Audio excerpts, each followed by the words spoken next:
Well, good morning, guys. It's Pastor Andy, and I want to welcome you into my home as we're doing our devotions here together this week. We're looking at Matthew chapter 5, going through this list known as the Sermon on the Mount, or the Beatitudes here specifically, together. I want us to read them together. Matthew 5:1. One day he saw the crowds gathering. Jesus went up on the mountainside and sat down. His disciples gathered around them, and he began to teach them. God blesses those who are poor and realize their need for him, for the kingdom of heaven is theirs. God blesses those who mourn, for they will be comforted. God blesses those who are humble, for they will inherit the whole earth. God blesses those who hunger and thirst for justice, for they will be satisfied. God blesses those who are merciful, for they will be shown mercy. And here's the one for today. God blesses those whose hearts are pure, for they will see God.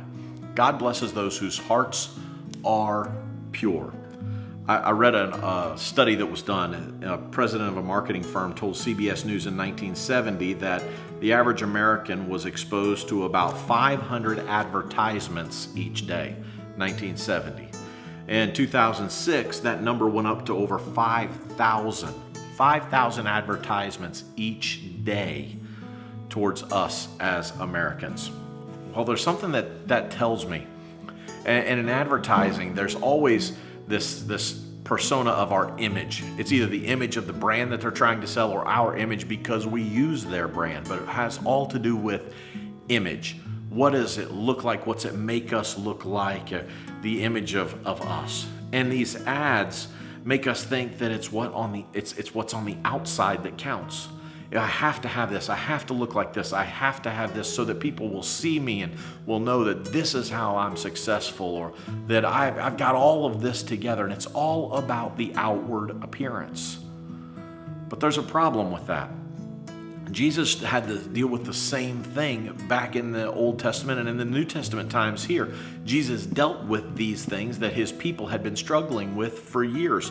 They had it as religious practices and outward symbols of piety. They emphasized the external, where Jesus came and flipped everything upside down, and instead of focusing on the outside, he focused on the inside, on the internal, on our heart and our relationship with him. Because in God's kingdom, outward piety without inward purity is the picture of hypocrisy. If we've got it all together, at least what appears to be all together on the outside, but on the inside, we're a mess. I'm a hypocrite. I'm trying to appear to be something that I'm not. And Jesus emphasizes the inward over the outward all the time. If the heart is good, if our heart is right, if our inside is right, then the outside will take care of itself. The outside will be good. But if our heart is not right, then there's no amount of management we can do to the outside to make it right with God, or make it good enough, or make us look what's right. So what am I trying to say today? What's this verse trying to teach us today? Well, it's trying to teach us that if Jesus really was serious about what he was teaching, then our image isn't everything. It's not about necessarily what people think.